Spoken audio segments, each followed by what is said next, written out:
Да, сейчас все хотят познакомиться Это очень с историей. Да, да, да.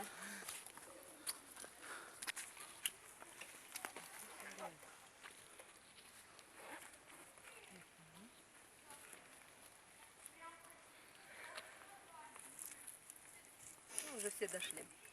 Доброе утро. Доброе. Мне очень приятно видеть вас здесь. Очень похвально, что вы хотите что-то новое узнать, что-то вам интересно. И это очень-очень хорошо.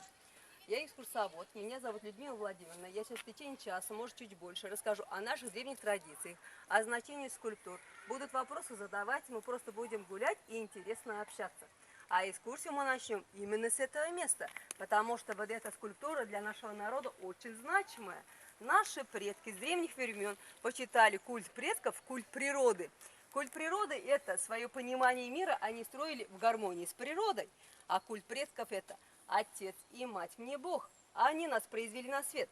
И вот здесь написано: золотой столб отец, орлица моя мать.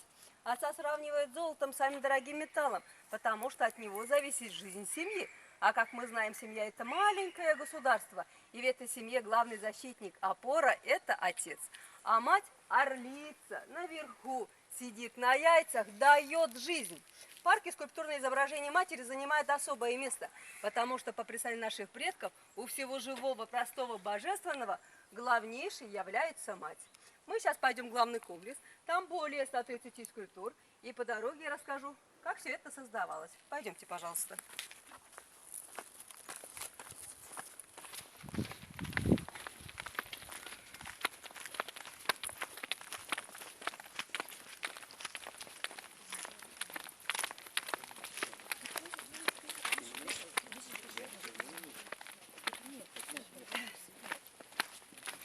И вот по дороге с левой стороны мы видим такое необычное красивое дерево.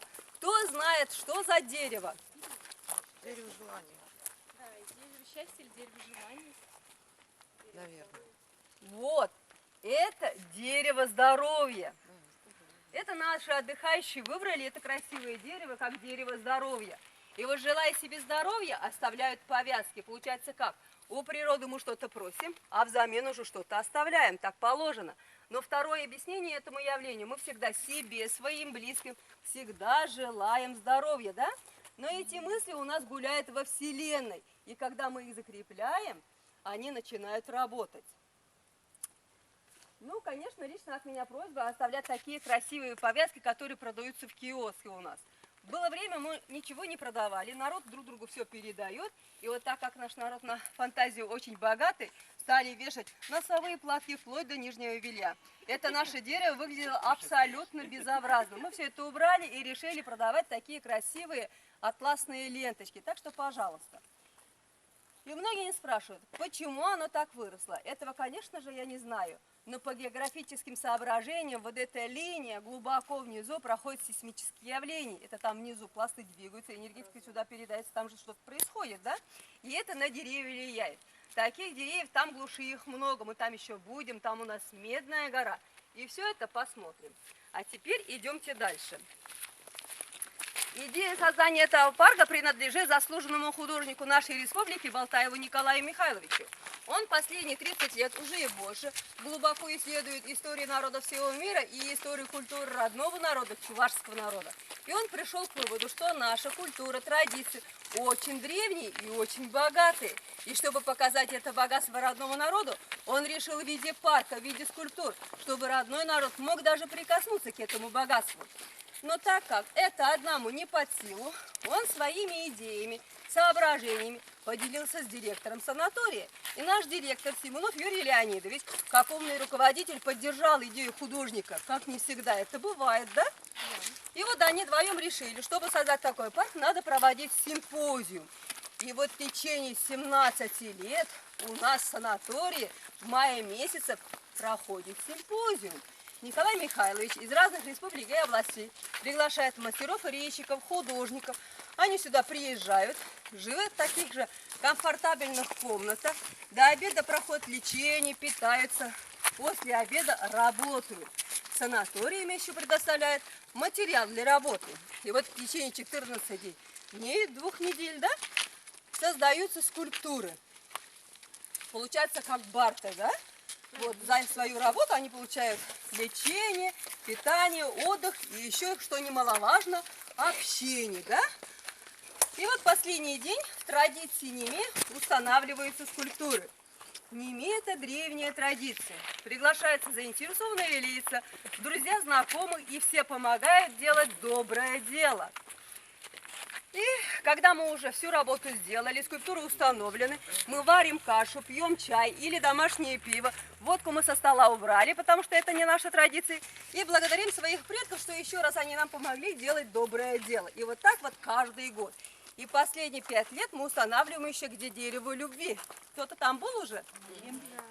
Очень хорошо. Там уже более 30 скульптур. И туда мы тоже планируем экскурсию. Потому что любовь – это тоже древняя традиция.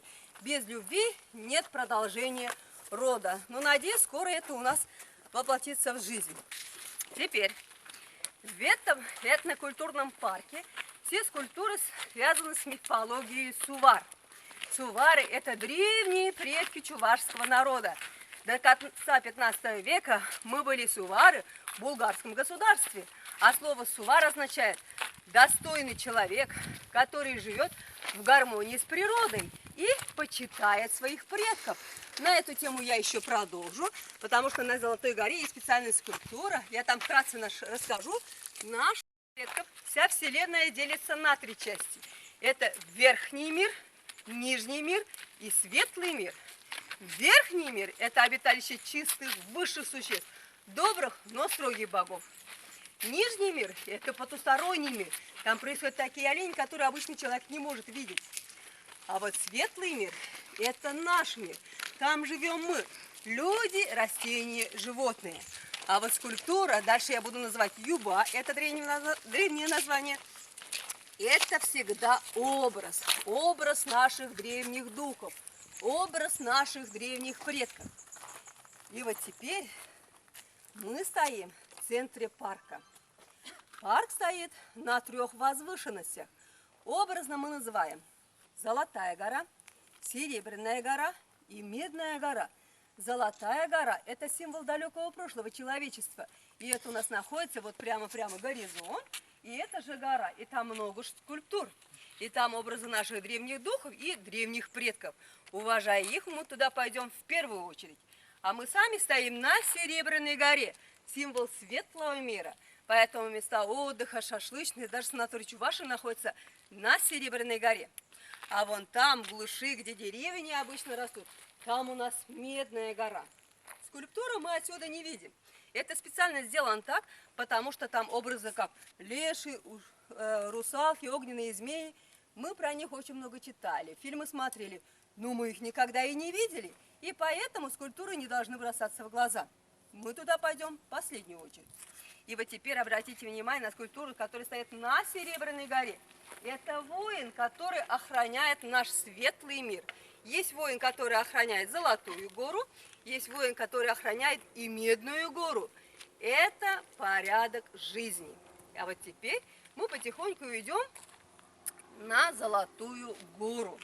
И вот по дороге с левой стороны мы видим такую скульптуру, и тут написано: «Орлица моя мать». Добрую, заботливую мать сравнивая орлицей обожествляли, потому что именно орлица высоко летает и бывает ближе к Богу. И вот теперь следующая скульптура. Богатырь освобождает солнце. Легенда такая. Давным-давно в Поволжье жил народ, поклонялся солнцу, почитал землю и любил жизнь. Они знали, что без солнца нет жизни на земле. Но вот однажды напал на солнце трехглавый дракон и царапал золотое тело.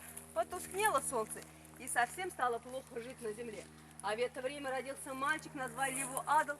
Он рос, и скоро он вырос настоящим богатырем. Мастера-кузнецы за 7 дней и ночей выковали меч, и он отправился с мечом на коне спасать солнце. 3 дня и 3 ночи он боролся с драконом, отрубил все головы и освободил солнце. Засияло благодарное солнце, и наступила на земле счастливая жизнь. Все мы знаем, что без солнца нам не жить, да? Есть солнце, светит, нам приятно, мы что-то планируем с утра, да? Туда надо ехать, это надо сделать.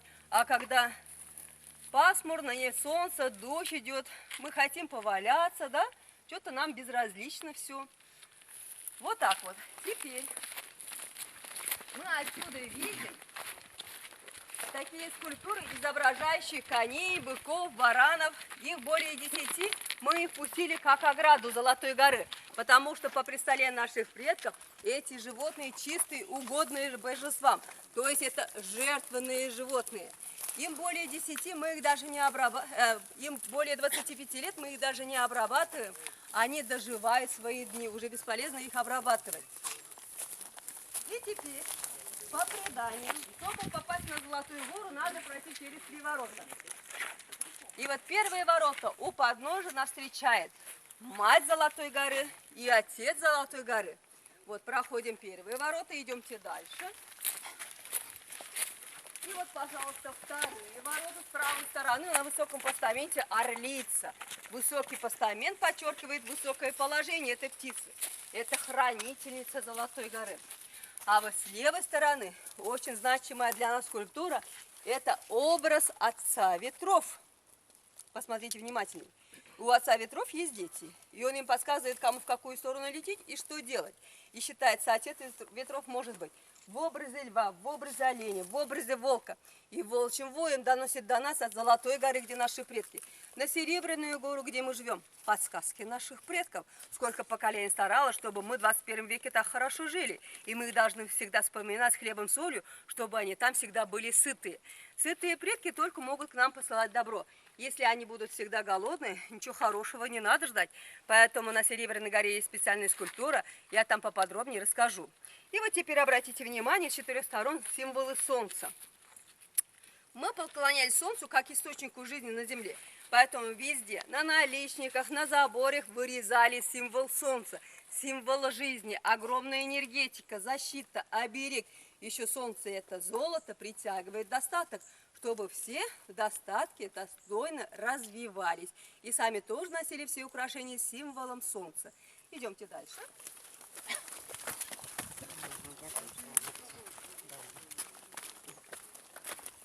И вот проходим 3 ворота. Это образ отца защитника Золотой горы, образ матери хранительницы Золотой горы.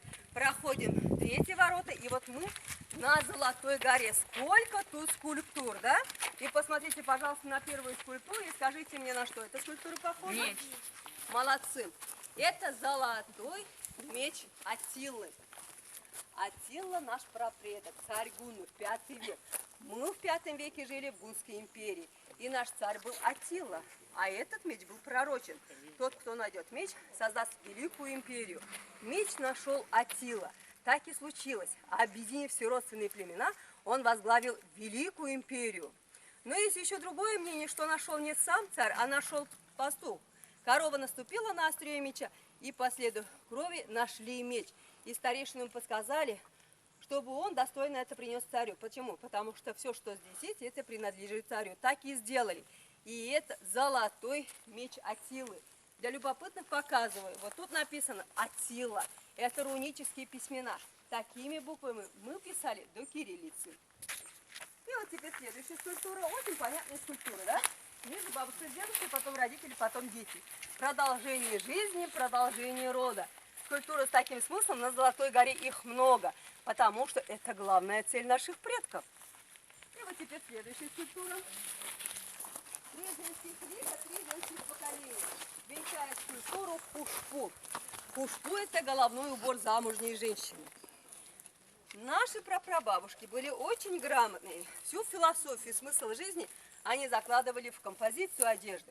Поэтому в то время, если женщина проходила, сразу было понятно, что это женщина. На голове хушпу. По орнаментам можно было узнать, с какого рода, в какой род она вышла замуж. Сколько детей у этой женщины. А если девушка проходила, тоже было понятно, что это девушка. На голове уже тухья. По орнаментам можно было узнать, с какого она рода. Сирота она, не сирота. Дальше состоялся соответствующий разговор. И вот верхний лик – это лик бабушки, старшей матери. Средний лик – лик матери. Мать для нас всегда святая, она дает жизнь. А вот нижний лик – лик девы, девушки, которая должна быть всегда чистой, непорочной, потому что она будущая мать. Лики обрамляют форму грудей в виде плодов, которые являются источником жизни для ребенка. А ребенок сам является плодом жизни. И вот теперь следующая скульптура. Мать плодородия. Опять же, на голове хушпу. Это женщина. На груди символы солнца. Это у нас называется кеске. На груди всегда вышивали символ солнца. Почему? Потому что женщина грудью кормит ребенка, и ребенок хорошо растет и развивается. Это самое главное, да? И поэтому женщина должна была быть защищена, чтобы она не болела, да? И вот как защита вы всегда вышивали на груди символы солнца. Теперь наши предки, как умелые земледельцы, основой благополучной жизни считали плодородие земли. С этим плодородием связано плодородие человека, в первую очередь женщины. Как и у многих народов, земля – это женщина, небо – мужчина. Их брак приносит плоды, обеспечивающие существование людей на земле. Все очень просто, да? И вот теперь следующая скульптура. Дух хлебных нив и полей. Опять же, образ женщины, образ матери. В руках колосья, плоды труда, плоды земли. А теперь следующая скульптура вот внизу. Это род. Все некогда произошли от одного общего предка. Нерушимость людского племени. А теперь следующая скульптура, очень интересная скульптура, и тут написано «Аюй огонь». Эти слова говорят о том, что с огнем нужно быть всегда осторожными. Молодцы. И вот теперь была древняя традиция. Молодожены, выселяясь из родительского дома, брали с собой огонь в виде углей. Это не простой огонь, а с родительским благословением, которое в новом доме будет держать родительское благословение и родительское тепло. Как мы знаем, это немаловажно. И вот теперь следующая скульптура, очень стильная, строгая скульптура, вот чуть дальше, да? Это Отец Солнца, Владыка Вселенной. Он каждое утро на своей золотой колеснице выходит и проверяет всю Вселенную, что происходит. И поэтому у нас в народе говорят, солнце до полудня поднимается на валах, после полудня спускается на коне. И эти слова говорят о том, что всю основную работу надо рано вставать и делать. После обеда можно не успеть, а завтра будут другие дела. Поэтому не только у нас в народе, и у других народов говорят, кто рано встает, молодцы. И вот теперь следующая скульптура. Вот, пожалуйста, это птицы счастья, птицы-невидимки, куйгараш. Они живут только в том доме, где царит взаимопонимание, взаимоуважение. Если начнется ссора, крики, то эти птицы покидают этот дом, и не будет дома счастья. Поэтому дома никогда не кричали, не ругались. Как без счастья жить? Как прекрасно, да? И вот теперь следующая скульптура. Величественная скульптура Орлица-мать. Наверху яйцо. Яйцо – символ возрождения. На яйце солнце. Солнце – это жизнь. А на груди шульгиме. Это оберег. Этому оберегу более 4000 лет. И это украшение носили только женщины. И с таким смыслом. Человек должен делать каждый день добрые дела и, как бы сказать, постоянно развиваться, подниматься как в гору. И вот ближе к солнцу. А вот эти монеты, в первую очередь, они выполняли такую функцию, когда женщина двигалась, они соприкасались и издавали такой тонкий звук, который отгонял от женщины все зло. Если женщине не пристает зло, женщина не болеет. Если в семье женщина не болеет, всем комфортно жить. Это мы прекрасно знаем, да? Это точно, да. А легенда такая. Рассердился Бог зиму на богатыря, который всегда помогает людям. И люди его за это очень любят. А Бога зимы мы иногда недолюбливаем. Когда нам холодно, мы сердимся, а он это чувствует. И решил людей наказать. Превратил сердце богатыря в кусочек льда. И он стал холодным, злым, стал вредить людям. Заметила эта мать, поняла, что случилась беда. И когда богатырь уснул, она прыгнула 7 раз, обернулась могучей орлицей и полетела к солнцу. Рассказала о своей беде. Недолго заставила себя ждать солнца. Направил горячий луч и согрел сердце богатыря. И он стал опять добрым, стал помогать людям. И люди стали лучше жить. Вот такая вот красивая легенда. А теперь сюда чуть ближе, тенечек подойдите, я вам сейчас расскажу вкратце нашу древнюю историю. Потому что вот тут стоит скульптура, и там написано «Великий Булгарий». Это в память о столице Волжской Булгарии. В 7-10 веках наши предки сувары-булгары на территории Поволжья и Урала создали могущественное государство Волжскую Булгарию. Почему говорю сувары-булгары? Потому что слово «булгар» означает «единство народов», «будь един». И туда входили тюркоязычные финно-угорские племена. А костяки этого государства были наши предки сувары-булгары. X век – это просвет Волжской Булгарии. Все путешественники, географы, мыслители пишут, что в Волжской Булгарии все замки из белого камня, люди в белой одежде и весь в серебре. На Урале добывали серебро, и все украшения делались из серебра. А украшений было немало. Вы знакомы композицией одежды наших женщин? Там в коридоре, конечно, манекены стоят, только там монет очень много, очень мало, и они из меди и из латуни. А в то время монет было очень много, и все было серебро. Поэтому в то время, когда девушка выходила замуж, на ней было не меньше 16 килограммов этого серебра.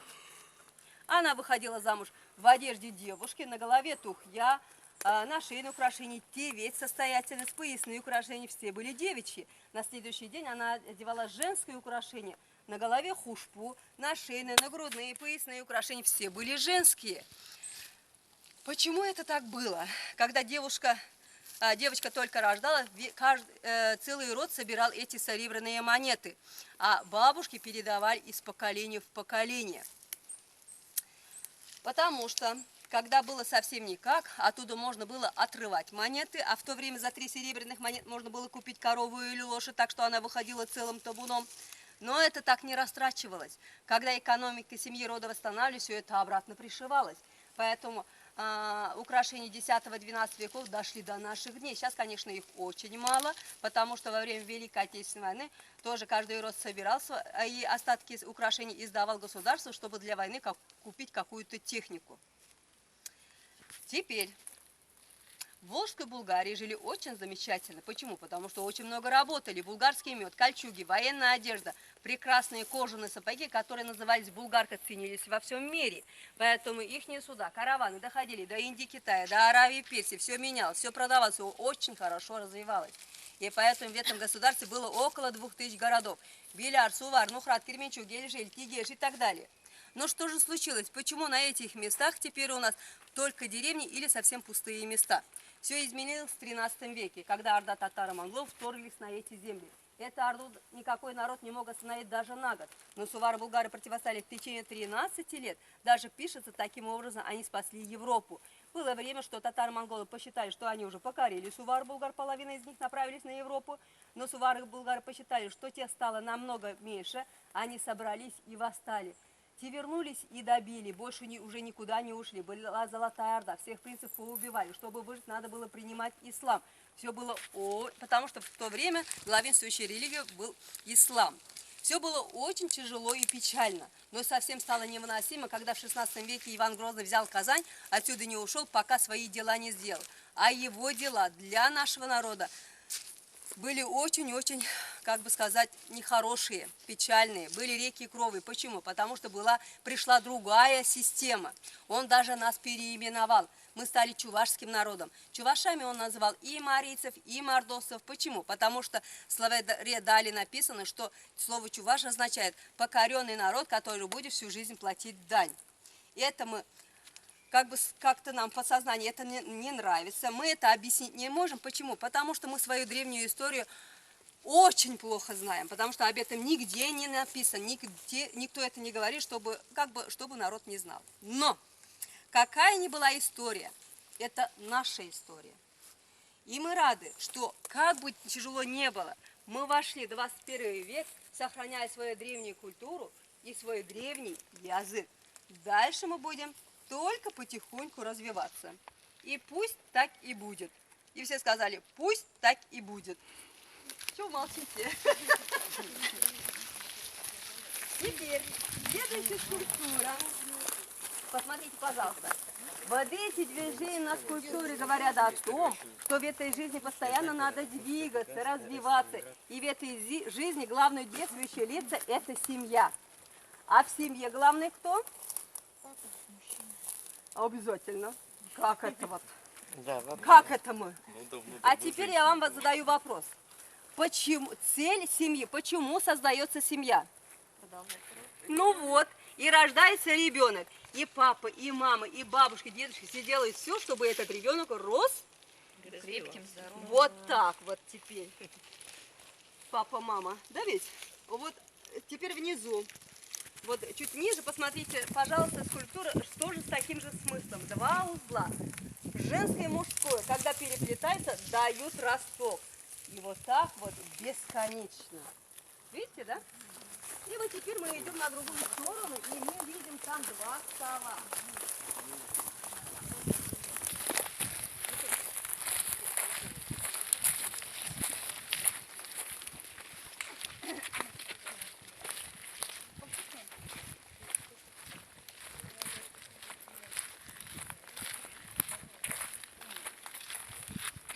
Это обрядовые столы. Они поставлены именно на Золотой горе для того, чтобы в наше время, если кто-то хочет побыть наедине с своими предками, о чем-то поделиться, просто побыть, он может сюда прийти с хлебом, солью и побыть наедине с своими предками. Поэтому первый стол женщина на своем костюме встречает с хлебом, солью. И на столе написано: пусть у всех всегда на столе будет хлеб да соль. И вот второй стол женщина на своем костюме встречает с ковшиком пива. Пиво – это обрядовый напиток. Пиво варили по большим праздникам, неделями, специальными молитвами. И это был полезный напиток. Не то, что сейчас продается. Сейчас это одно название. Это не пиво, это какой-то другой напиток. Просто после этого пива современного, да, человек меняется в плохую сторону, становится агрессивным, непонятным. А это так не должно быть. Потому что то традиционное пиво могли бы пить и дети, потому что это очень был полезный, там витамин D присутствовал. А сейчас этого нет, так что теперь мы уже это пиво пить не будем. И вот теперь, посмотрите, пожалуйста, сюда чуть ближе, такая стройная дева, там написано «Пирожки». И это дух дома, который следит за домашним уютом и благополучием. А вот теперь, посмотрите, пожалуйста, прямо на высоком постаменте такая красивая пара, видите, да? И эта скульптура олицетворяет сына великого бога Керемет и богини любви и верности Юраду. Верховный Бог дал своему сыну великую судьбу спуститься на землю и делить счастье между людьми, и их оберегать от разных невзгод и бедствий. И вот вырос Керемет и стал готовиться к спуску на землю. Об этом на земле узнали злые силы. Почему-то они все раньше узнают и рассказали людям совсем другое, что придет такой Бог и всем будет плохо. И люди подготовились. Когда Керемет спустился на белом коне, они его схватили и убили. И чтобы Верховный Бог не увидел их злое дело, они сожгли тело юного бога на костре, а пепел развеяли по ветру. И где падал пепел, выросли деревья, дубы, сосны и ели. И в каждом из них стала обитать душа Керемет. Богиня Юраду любила Керемет. И когда она узнала, что он теперь находится в загробном мире, где хозяйничают злые духи, она решила непременно туда пойти и спасти любимого. Она так и сделала. Пошла в загробный мир, прошла достойно все испытания, которые приготовили злые духи, нашла любимого, вдохнула живительным воздухом богов и оживила. За их возвращением следил сам великий бог. И когда они вернулись в изумрудные дворцы великого бога, великий бог назначил Юраду богиню любви и верности. Как жалко, что мы так недостойно встретили бога Керемет, да? Он хотел стать нашим покровителем. Как это неправильно случилось, да? Если бы мы его так достойно встретили, был бы он покровителем, мы бы еще лучше, намного лучше жили бы, я так считаю. И вот до сих пор у нас в народе, если где-то стоит одинаковое старое дерево, никто это дерево не трогает. И это у нас дерево Керемет. И там можно проводить обряды. Ну, очень жалко, что в 21 веке мы забыли язык общения с природой. Вот что случилось. Беда. И вот поэтому теперь у нас вот так вот. Мы не можем общаться с природой. Теперь следующая скульптура. Такая богиня крылатая. И тут написано Хыбар. Это богиня вестей. Она может принести как добрую, так и худую весть. И теперь обратите внимание на композицию одежды. Опять же, на голове хушпу, на шее, на нагрудные, поясные украшения. Все женские и все из серебряных монет. Я уже сказала. но очень состоятельный народ. Мог собрать даже из золотых монет. Такая одежда, которая собрана из золотых монет, хранится в архиве в Нижнем Новгороде в музее. Вот. А теперь нам слабо 10-рублевую продырявить, куда повесить. Мы подумаем, в маршрутке пригодится. Легко, да? Хорошо.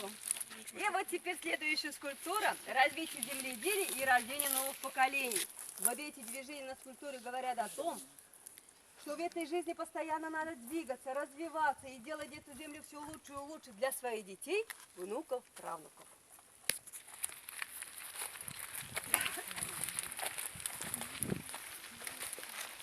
Ой, извините.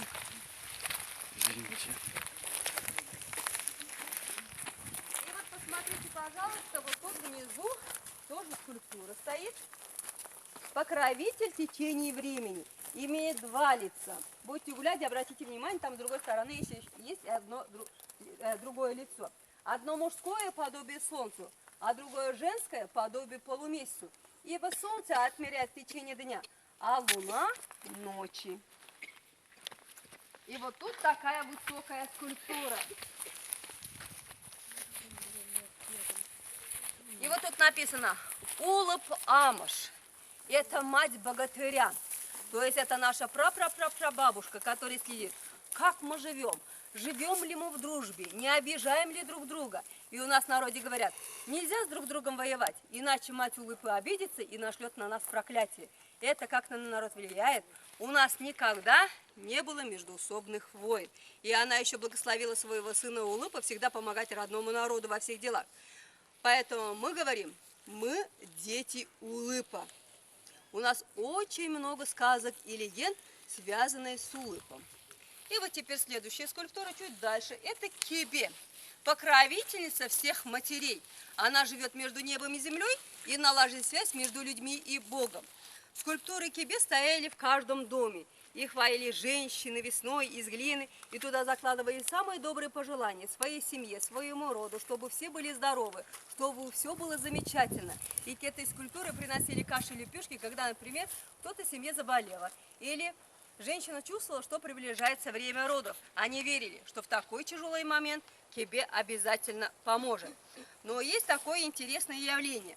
Они целый год наблюдали за этой богиней, есть от нее толк или нет. Если нет, весной, когда лед уходил, они это выкидывали и ваяли еще больше, еще краше, еще больше туда закладывали, чтобы все было полезное. И опять же дальше наблюдали. Вот так вот все время, без конца. И вот теперь, вот прямо-прямо, очень интересная скульптура, и там написано «Рукопожатие с Богом». Как вы это понимаете? Это объясняется так.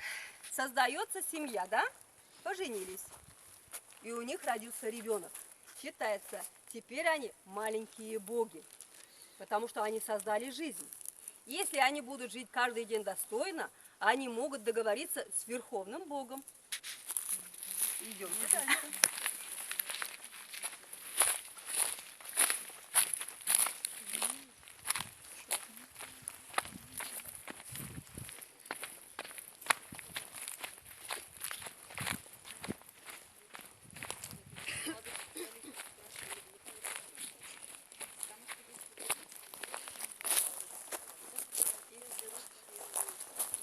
И вот, пожалуйста, скульптура, и тут написано «Отец и мать мне Бог».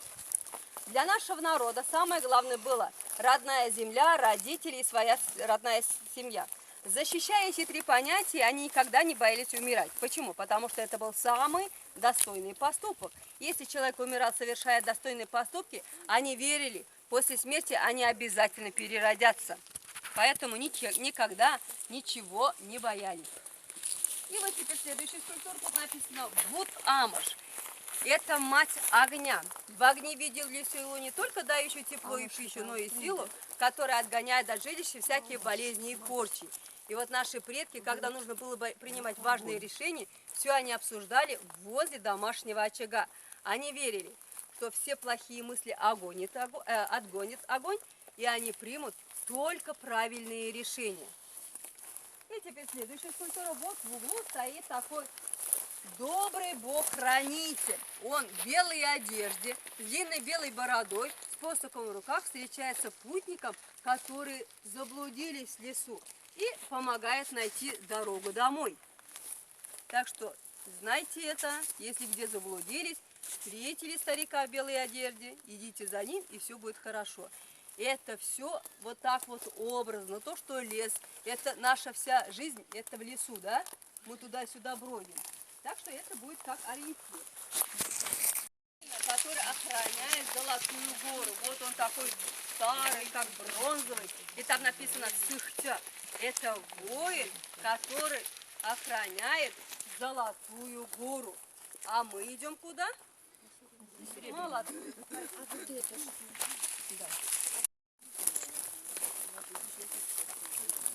А это, наверное, жертвенные животные. Вот то, что она говорила, то, что они принимают в жертву какие-то. Да, это жертвенные животные.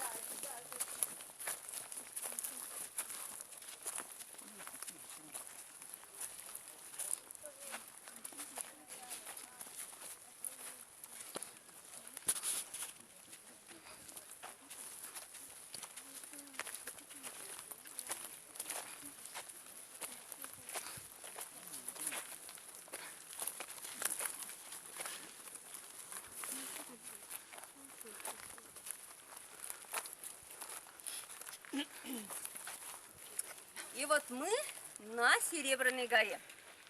И первая скульптура – это Мамай, покровительница всех детей. Была древняя традиция. Каждый род добрую и заботливую женщину выбирал стать Мамай. И она становилась покровительницей детей рода. Для чего это делалось? В жизни же все бывает, что маленький ребенок, теряя своих родителей, остается совсем один. Без защиты, без опоры. Как это страшно, да? Таких детей не было. Была Мамай, и она заботилась так же, как и родители. Потому что эту ответственность возложил род. Это было очень серьезно. И все наблюдали и помогали. Но в древности в нашем народе не было брошенных детей, стариков-сирот. Их брали сразу в семью. Родственники, соседи, друзья, знакомые. Почему? Потому что это был самый достойный поступок. Если человек совершал достойные поступки, то он отпускал грехи. Если человек на этой земле живет без грехов достойно, они верили, после смерти они обязательно переродятся. Была такая философия, и к этому все стремились. И вот теперь следующая скульптура. Вот, пожалуйста. Тут написано «Соборный». Это музыка. Играет на кузурном инструменте. На этом инструменте играли во время праздников и обрядов. И играли мужчины, которые достигли определенного возраста, то есть после 40. Человек пожил, знает жизнь. И тот мужчина, который мог из этого инструмента испускать волшебный звук. Поэтому их даже называли волшебниками. И вот теперь следующая скульптура. Тут написано «Чистая мечта». В скульптуре вырезан образ маленькой девочки, которая с малых лет мечтает вырасти красавицей, выйти замуж и быть самой счастливой. И у нас в народе говорят, когда девочка родилась, а потом мы очень удивляемся, когда вырастает такая принцесса-потребительница, да? Так что исправляем положение. И вот эта мечта вот тут наверху вся нарисована, то, что девочка это мечтает. И вот теперь следующая скульптура «Мировое яйцо». Считается, что мир возник из одного громадного яйца. Из одной части стало небо, из другой земля, а изнутри вышли боги и люди. И орнамент на яйце – это, опять же, бесконечная жизнь.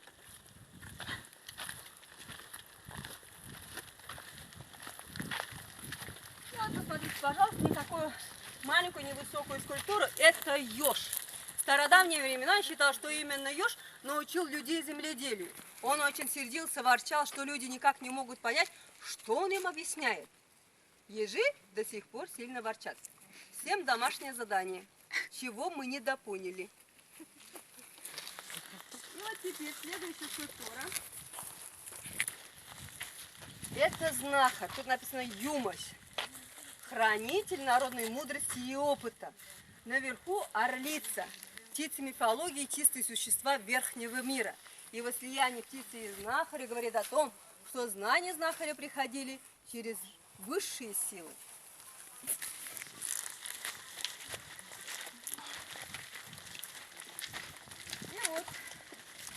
еще одна скульптура, очень интересная, новая, в этом году поставили.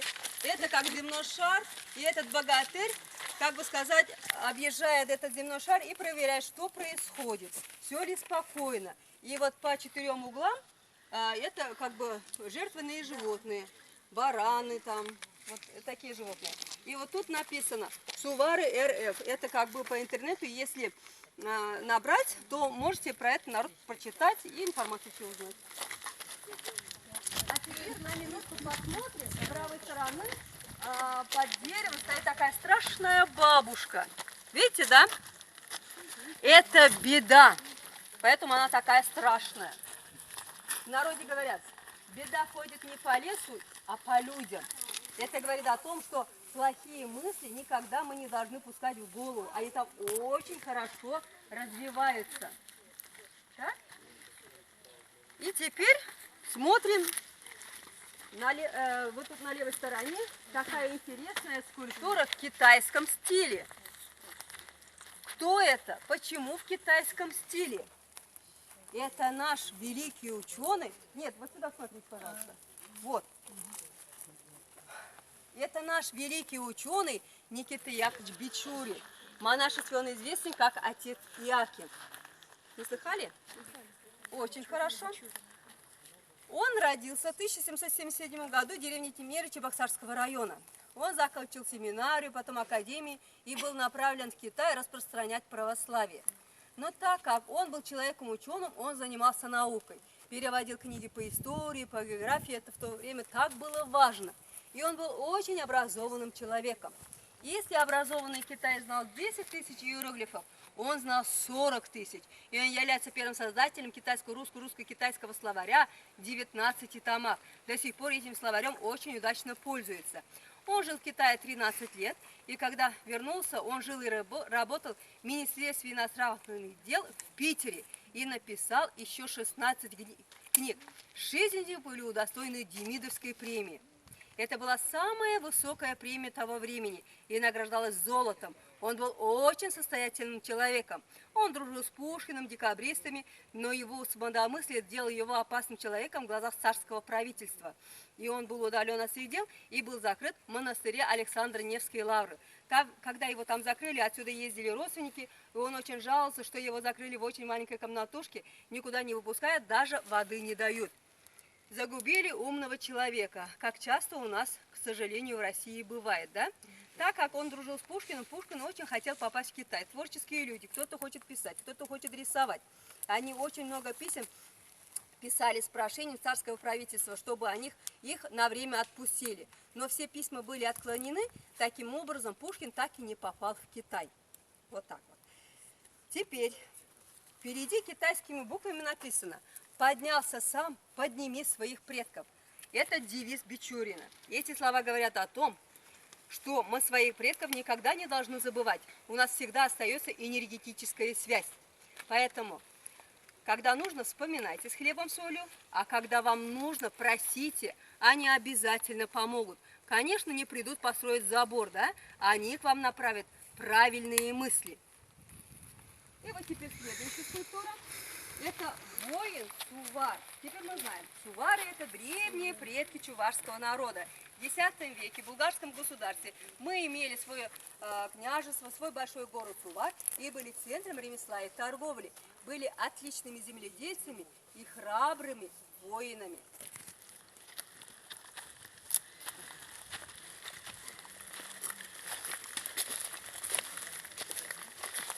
Вы устали? Нет.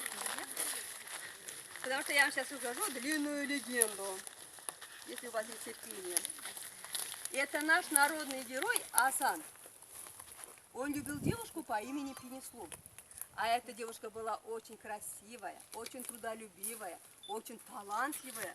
Сама же сочиняла песни и сама же красиво пела. И вот как-то она сидела возле озера и пела свои песни. А в это время спустились на землю бог Пигамбар, который является покровителем всех диких зверей и домашнего скота, и время от времени он спускается на землю, чтобы за ними смотреть. А за ним спустилась богиня Сихмет. Проходит Сихмет мимо Пенеслу и говорит: «Как ты красиво поешь! Спой, пожалуйста, песню о том, как я сильно люблю бога Пигамбар. Везде за ним хожу, а он меня не замечает». Тут Пенесло взяла и сказала: недостойно, говорит, женщине ходить за мужчиной, это вообще, говорит, некрасиво. А Сехмет рассердилась и говорит: ах ты смертная, будешь ты меня богиню учить, ты будешь наказана. И действительно она была наказана. Вскоре умерла мать, отец женился, мачеха оказалась колдуньей, возненавидела Пенеслу с первых же дней и решила с ней покончить. И вот как-то после полуночи отправилась за околицу к роднику за водой. Там ее ждали подруги колдуньи. Как только Пенеслу дошла до родника, они окружили, видят Пенеслу, что не спасение, и обратилась к луне. Луна, луна, возьми меня к себе, все равно нет жизни на земле. И впервые луна вмешалась в судьбу смертной, направила серебряный луч и взяла к себе с коромыслами свёдрами. Теперь Пенесло на луне, наш герой ищет, не может ее найти. И как-то он вышел в полнолуние, посмотрел на луну, увидел свою любимую. Понял, что случилась беда, надо спасать. Смастерил крылья и полетел. И чтобы не сбиться с пути, держался на Млечный путь. Летит Асан, видит Пенеслу, что летит Асан, скоро ее спасет, и от радости запела. И плохо она сделала, что запела. Услышала это Сехмет, увидела, что смертные скоро соединятся, и чтобы этого не случилось, высыпала звезд по небу, видимо-невидимо. Запутался Асан и канул в темень. И вот до сих пор Пенеслу одна на луне. Это мы можем видеть в полнолуние, особенно зимой, мороз. Легенду знаете, наблюдайте, гарантирую, вы все это увидите. А мы идем во двор, где все скульптуры связаны с традициями, которые совершались в каждом доме и во дворе. Пойдемте, пожалуйста.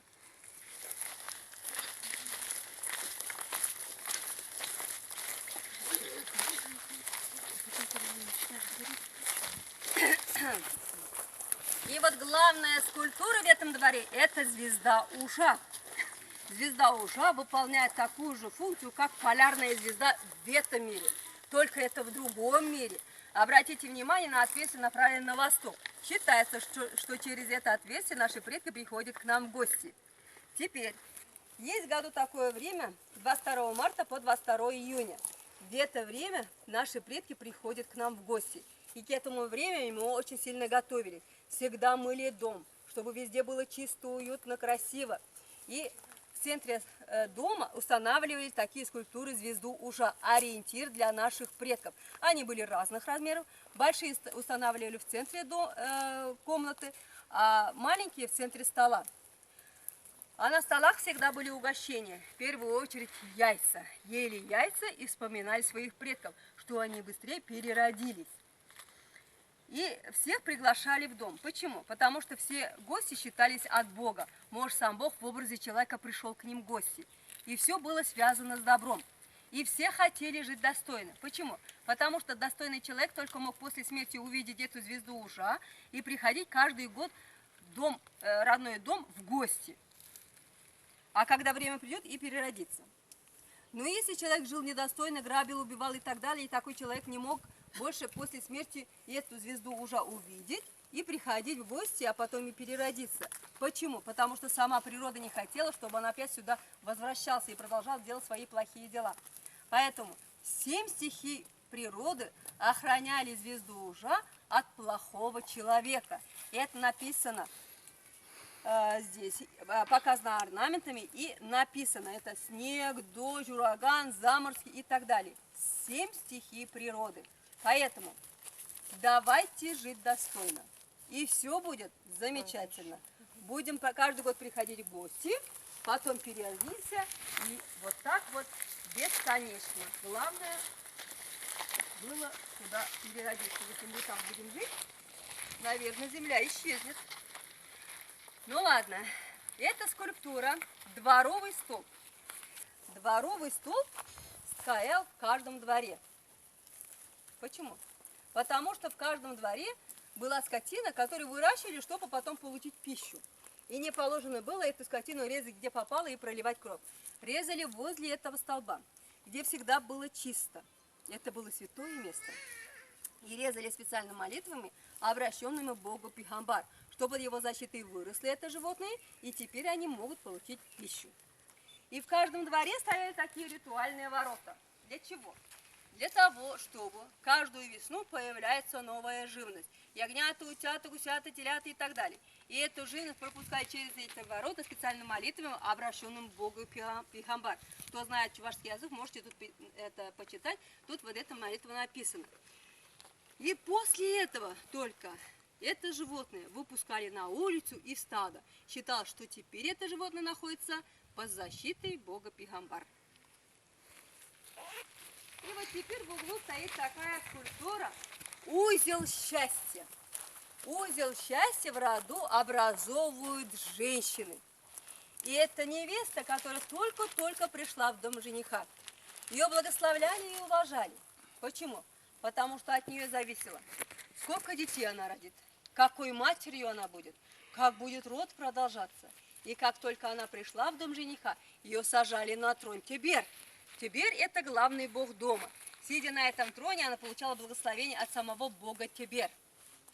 Дальше во всех делах ей помогали другие божества, которые подчинялись богу Тебер. Это Хер, Цур, Пирашты и так далее. Например, как помогали?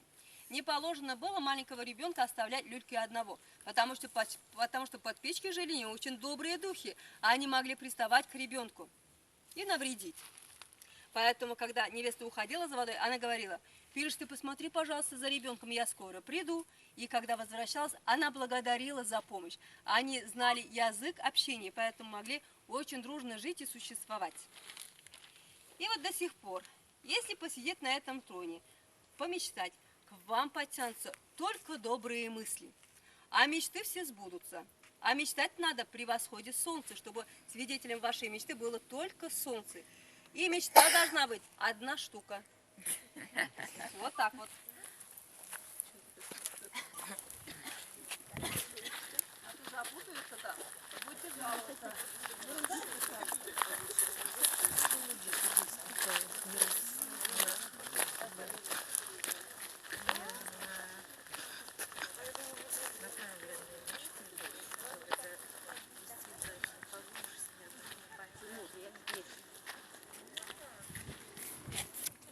Серебряной горой мы почти закончили. Почему говорю почти? Потому что там внизу, с правой стороны в углу, стоит бог Пейгамбар. Вот покровитель Пейгамбар. Он в короне, там прям написано Пейгамбар. Про Пейгамбар я уже все рассказала. А почему я это говорю? Потому что рядом стоит волк. Кто-то говорит, это рыба, я говорю, это не рыба, это волк. Почему волк? Ну, наверное. Это скульптор так увидел. И почему волк? Потому что считается, Пейгамбар иногда на землю спускается в образе белого волка. Так что знаете, если где встретите белого волка, может, это и есть Пейгамбар, да? Так что вот так. И сюда чуть ближе, там есть скульптура, ну, уже очень старенькая. Это хозяин грибов. Он своим свистом помогает найти грибные места, а если кто заблудился, помогает найти дорогу домой. Поэтому во время грибов там всегда лежат конфеты, грибы, еще что-то, монетки. Так что очень приятно, что народ еще верит в природу. Главное нам беречь природу, да? И вот тут композиция, такая очень интересная композиция скульптур, да? И вот я говорила, то, что у нас в народе говорят, солнце до полудня поднимается на валах. Вот первая скульптура, да? А потом спускается на коне. А потом, ну, будете гулять, посмотрите внимательнее. А сейчас мы идем на Медную гору. И вот первая скульптура в виде скамейки. И тут написано «Тайная встреча». На этой скамейке могут происходить такие разные романтические явления, потому что скамейка очень удобная. Можно в прятки поиграть, да? И вот тут пара встретилась. Мы их даже не видим, они радуются своей встрече. Видите, да? Нет.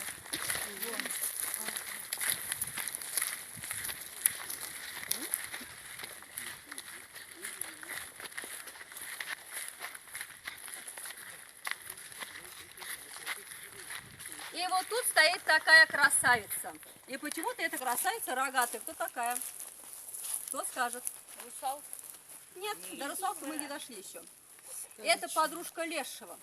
Сам Леший, там стоит такой хулиган, я еще покажу, расскажу. Вот они вдвоем ходят по лесу и специально отзываются на голос человека. И заманивают трущобы и болото. И если человек оказывается непроходимых трущобах и болотах, конечно же, человек тонет, да? Когда человек умирает, леший получает энергию, чтобы дальше существовать, добились чего хотели, да? Поэтому лешие происходят от душ путников, которые заблудились и замерзли в лесу, и от душ незаконнорожденных детей, которых, стыдясь позора, девушки подбросили в лесу. Так бывало, и вот сейчас, что неудивительно, бывает, да? Очень жалко. И вот теперь, посмотрите, пожалуйста, внизу. Вот внизу стоит такая интересная скульптура в виде скамейки. Что за скульптура? Мужское начало. Да, это поклонение мужской силе. Без мужской силы нет продолжения рода. Хоть что там, хоть как выкручивайся, да? Вот, поэтому это такая скамейка у нас присутствует, это очень хорошо. Почему? Потому что с древних времен, когда не было детей, женщина шла в лес, находила ветвистое дерево, ложилась на очень такую, как бы, хорошую, крепкую ветвь и просила у природы ребенка. А теперь мы сделали такую скамейку, где можно вот так вот сесть и просить ребенка у природы. Очень интересно, да? Вот я вам сейчас рассказала.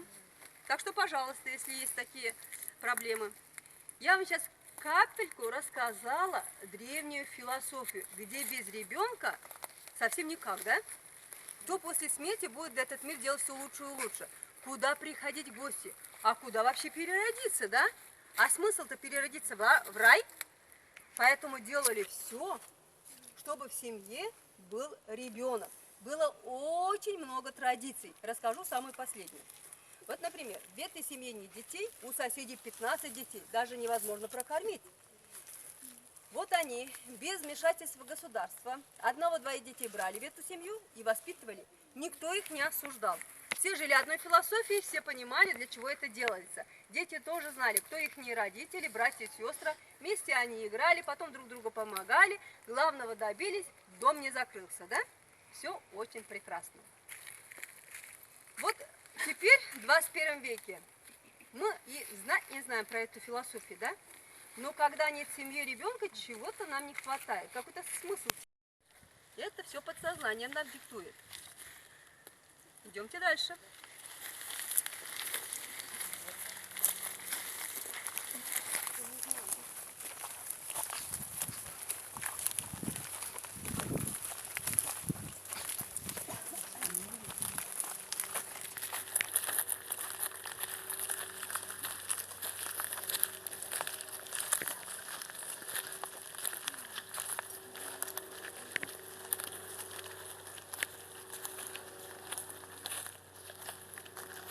И вот стоит еще одна красавица. Кто такая? Нет, не русалка. Это огненная змея. Огненные змеи в образе таких красавиц приходят к молодым людям, парням, которые ленятся жениться, боятся ответственности, сами думают, как же получить удовольствие. Эти мысли ловят огненные змеи и в образе таких красавиц приходят к ним по ночам. И про таких красавиц говорят: не любя похвалишь, не любя похвалишь, умеет омрачить душу, заиграет, затомит. Если эта красавица будет приходить каждую ночь, то этот молодой человек зачахнет, может даже умереть. Почему? Потому что этим красавицам нужна только энергия, которую вырабатывает живой человек. Они-то сами не могут, а на этой земле прекрасной всем хочется жить и существовать. Так что вот так. Так что пришло время, надо жениться, иметь детей, и будет смысл жизни, да? Замечательно.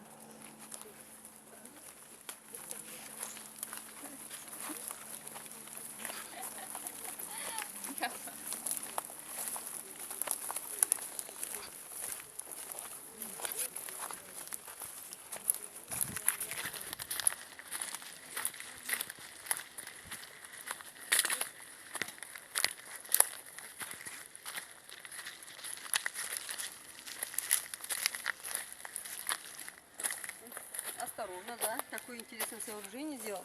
Это вы делали, нет? Нет, это дети, наверное. Очень интересно, да ведь? На Медной горе много скамеек. Вот при входе показала скамейка, там мужская сила, вот скамейка. И вот, пожалуйста, скамейка. Все они мужского пола. Если мужчина посидит, получит мужскую силу. Если женщина, то удовольствие. Так что пока здесь пользуйтесь, это у нас бесплатно. А теперь на эту скамейку посмотрите, пожалуйста. Два богатыря охраняет сон красавицы, да? А эта красавица, как видите, абсолютно голая. Так что, если у кого-то есть комплексы, он может сюда прийти и распрощаться своими комплексами. Можно с этой красавицей целоваться, обниматься, да хоть спите, это Медная гора. Зато комплексы уйдут. Знаете это?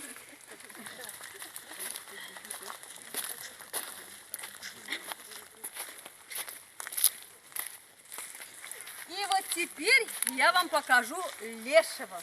Вон он там внизу стоит такой хулиган. Видите, да?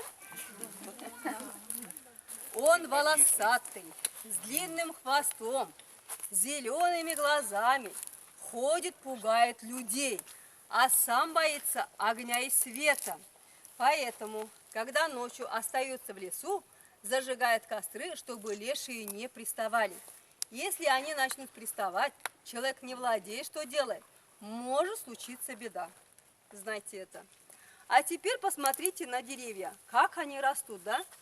Они все по-разному интересно растут. Сосны так не должны расти, но они здесь так растут, потому что действует эта энергетика. На людей эта энергетика не действует, так что гуляйте спокойно, не волнуйтесь. Они все разные, да.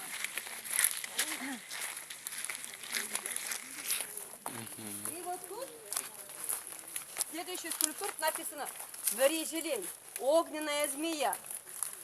И вот тут рисунок показывает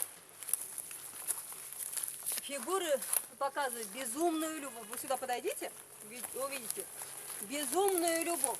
Впоследствии безумной любви рождаются нежеланные дети. И вот с древних времен до наших дней мы все понимаем, что мы делаем. Но считается, что бы мы ни делали, земля-мать их выращивает. Поэтому до достижения зрелого возраста они уже выходят в образе огненной змеи. Откуда появляются огненные змеи, да? Поэтому к молодым парням приходят такие красавицы, к одиноким женщинам парни красивые. Про это очень много сказано, пересказано и написано. Это нежеланные дети, что ли? А, И вот тут прекрасная дочь отца и матери великой воды. Это русалка.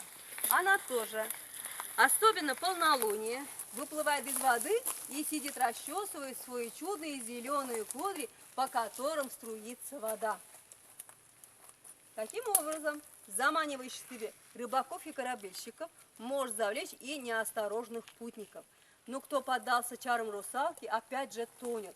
Когда человек тонет, русалки получают энергию, чтобы дальше существовать.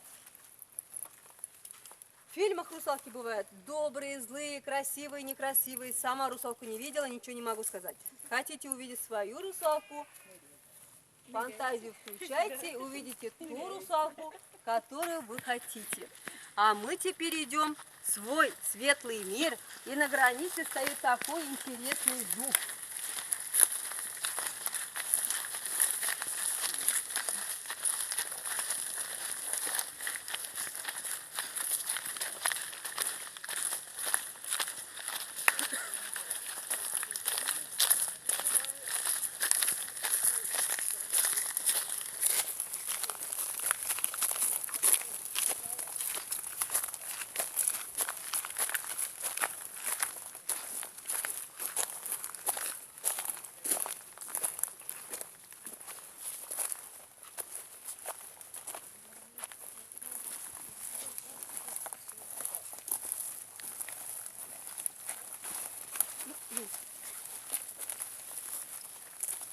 И вот стоит тут Яров, который живет в амбарах и сараях, в конюшнях и коровниках, и охранять живность от болезней и порчи. Может даже наказать хозяина, если хозяин бьет скотину. Скотину нельзя бить. Нет настроения, не надо туда идти. А то говорят, с лестницы упала, еще что-то сделала. И вот скульптуры Иера стояли в конюшнях, коровниках, и туда приносили каши и лепешки, когда, например, какое-то животное заболело или корова должна отелиться. Они верили, Ерох обязательно поможет в такой тяжелый момент. Еще Ерох очень любит лошадей и плетет косички.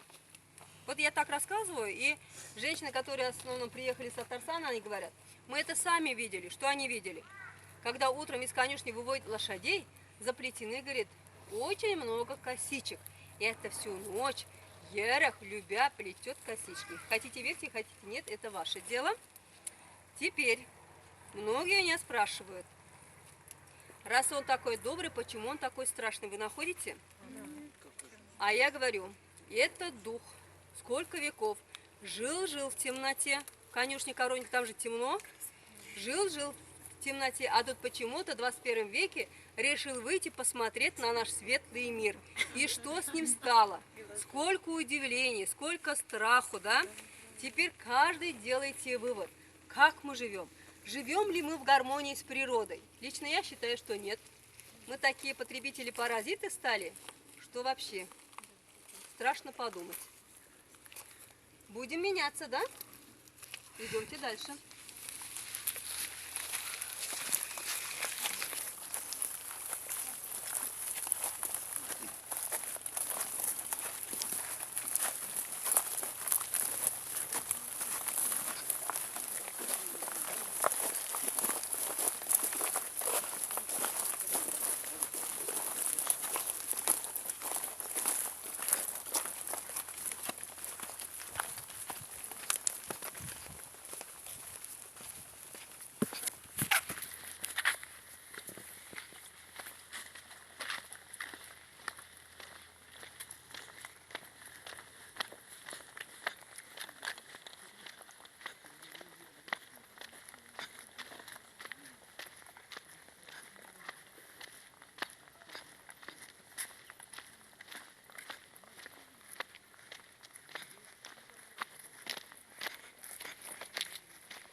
И вот возле этой скульптуры мы сделаем заключение всему сказанному. Так. Голова и мозги человека даны для чего? Для того, чтобы всегда думать, развиваться и делать этот мир все лучше и лучше для своих детей, внуков, правнуков, в конце концов и для себя, чтобы сюда переродиться как в рай. Все логично, да? Но если человек начинает курить, у него голова превращается в курительную трубку. Он не будет думать, что будет этот мир делать все лучше и лучше. Он будет думать, когда же закурить, получить это удовольствие. Говорят, это не удовольствие, какой-то обман. Человек живет в обмане. Если он еще и пьет, все мозги утекают куда? Туда. Это тоже нехорошо. Поэтому давайте жить достойно. И все у нас будет замечательно. На этой ноте я заканчиваю свою экскурсию. Надеюсь, вам было интересно. Спасибо.